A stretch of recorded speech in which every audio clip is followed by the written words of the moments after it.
এরাও পিঠা আম্মা পাঠাইছে। জানোই তো যে আম্মা কেমন করে তোমার কথা বলে। একটু দিবা? কেন? দাও না। আমি যাই। হ্যাঁ আচ্ছা দাও।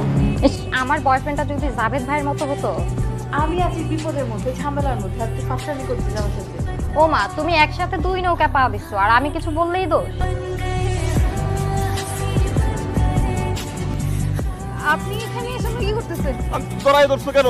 তুমি তুমি তুমি পাল্টাই গেছো। শুনো, আমার না এখন পড়তে বসতে হবে, অনেক পড়া আছে। নুরির সাথে আপনার সম্পর্কটা কি? আরে মেয়ে আমার প্রেমিকা। এটা আপনি কি বললেন? নুরির সাথে আমার সম্পর্ক ভাই তো ছোটবেলা থেকে, বুঝছেন ভাই? আপনি কি পাগল হয়েছেন? অনেক স্মৃতি ভাই, বাচ্চা বাঁচবো না ভাই।